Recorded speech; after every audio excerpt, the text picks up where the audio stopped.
रात का अंधेरा, न्यूयॉर्क का एक आम सा घर। 20 जनवरी 1953 यहीं पैदा हुआ एक लड़का, जेफरी एप्स्टीन। किसी को अंदाजा नहीं था कि ये नाम एक दिन दुनिया के सबसे बड़े और घिनौने स्कैंडल्स में से एक बन जाएगा। एक ऐसी कहानी जिसमें दुनिया के सबसे ताकतवर लोग शामिल थे, प्रेसिडेंट्स, रॉयल्स, बिलियनर्स और हॉलीवुड स्टार्स। सब एक ऐसे जाल में फंदे थे जिसे बुना था एक आम से मिडिल क्लास लड़के ने। लेकिन सवाल यह है कि बिना किसी बड़ी डिग्री और बिना किसी खानदानी पैसे के एप्स्टीन इतना ताकतवर कैसे बन गया? और जब सच सामने आया तो क्या सच में जस्टिस मिला या पावर ने सब कुछ दबा दिया?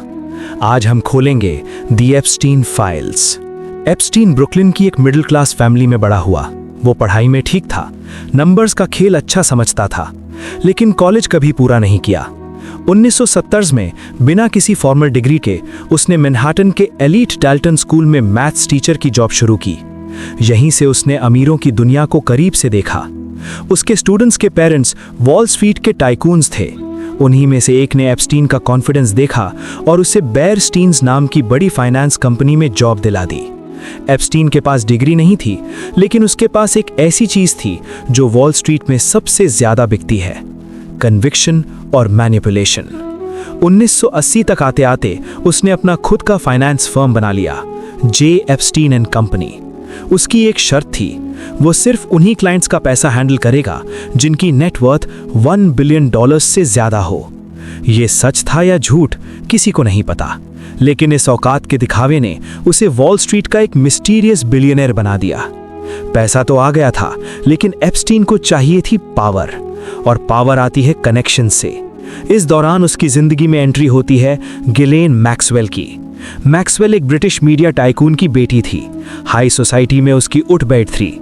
एप्स्टीन के पास पैसा था और मैक्सवेल के पास एक्सेस, दोनों मिल गए। देखते ही देखते एप्स्टीन का सर्कल ग्लोबल एलीट तक पहुंच गया। मैनहट्टन में 71 रूम का मैंशन, फ्लोरिडा में लग्जरी एस्टेट, एक प्राइवेट बोइंग 727 जेट जिसे मीडिया ने बाद में नाम दिया द लोलीटा एक्सप्रेस, और कैरिबियन में एक पूरा private island, little Saint James, जिसे लोकल लोग दबित शब्दों में एक बदनाम आइलैंड बुलाने लगे थे। एप्स्टीन की पार्टीज में पॉलिटिशियंस, साइंटिस्ट्स और सेलिब्रिटीज आते थे। सब कुछ ग्लैमरस लग रहा था, लेकिन इन प्राइवेट जेट्स और आइलैंड के बंद दरवाजों के पीछे एक बहुत डार्क ऑपरेशन चल रहा था। एप्स्टीन का तरीका बड़ा सिस्टमाइज था। वो स्कूल के आसपास या गरीब परिवारों की लड़कियों को टारगेट करता, उन्हें मसाज देने के नाम पर बुलाया जाता और पैसे दिए जाते। फिर उन्हीं लड़कियों से कहा जाता कि वो अपनी दोस्तों को लाएं। ये एक डार्क पिरामिड स्कीम बन चुकी थी। माइनर गर्ल्स को एलिजिडली हाई प्रोफाइल दोस्तों के सामने पेश किया जाता था। लेकिन 2005 में पहली बार इस दीवार में दरार आई।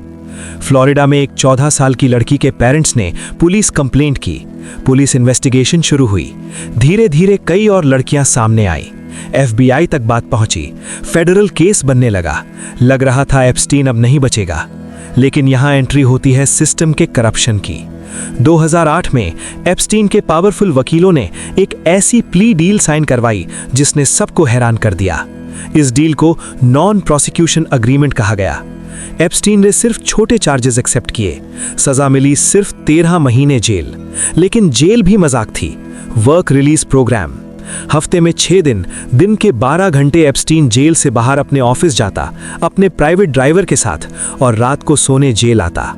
विक्टिम्स को इस डील के बारे में बताया तक नहीं गया। पब्लिक में सवाल उठे, क्या पैसा कानून से बड़ा हो सकता है? जवाब था हाँ।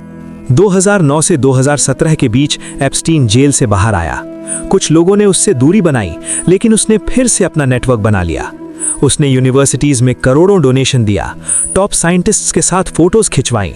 वो अपनी इमेज साफ कर रहा था। लेकिन कहते हैं ना, पाप का घड़ा एक ना एक दिन भरता जरूर है। 2018 में मियामी हेराल्ड की इन्वेस्टिगेटिव जर्नलिस्ट जूली के ब्राउन ने इस पुराने केस को दोबारा उठाया। उसने उन विक्टिम्स को ढूंढा जिन्हें 2008 में चुप करा दिया गया था। उसने एक सीरीज पब्लिश की और पब्लिक प्रेशर इतना बढ़ गया कि सिस्टम को हिलना पड़ा। 6 जुलाई 2019 न्यूयॉर्क एयरपोर्ट, एप्स्टीन अपने प्राइवेट जेट से उतर रहा था और इस बार FBI ने उसे दोबारा अरेस्ट कर लिया। चार्जेस थे इल्लीगल ट्रैफिकिंग ऑफ माइनर्स, इस बार केस फेडरल लेवल पर था और बेल डिनाई कर दी गई। एप्स्टीन के पास एक ब्लैक बुक थी जिसमें दुनिया के सबसे ताकतवर लोगों के कॉन्टैक्ट्स थे। अगर एप्स्टीन ट्रायल में मुंह खोलता तो कई बड़ी कुर्सियां गिर जाती। दुनिया भर की नज़र इस ट्रायल पर थी, लेकिन ट्रायल शुरू होने से पहले ही 10 अगस्त 2019 एप्स्टीन अपनी हाई सिक्योरिटी जेल सेल में डेड पाया गया। ऑफिशियल रिपोर्ट में कहा गया सुसाइड बाय हैंगिंग, लेकिन कंट्रोवर्सी तुरंत शुरू हो गई। जिस रात उसकी मौत हुई, उसके सेल के बाहर के 2 सीसीटीवी कैमरास अचानक खराब हो गए। जो गार्ड्स उसे मॉनिटर कर रहे थे वो सो गए और उन्होंने लॉग बुक्स में झूठ लिखा। एक आदमी जिसके पास दुनिया के सबसे बड़े राज थे, वो अचानक ऐसी कंडीशन में सुसाइड कर लेता है। कॉन्स्पिरेसी थ्योरीज आग की तरह फैलने लगी। क्या उसने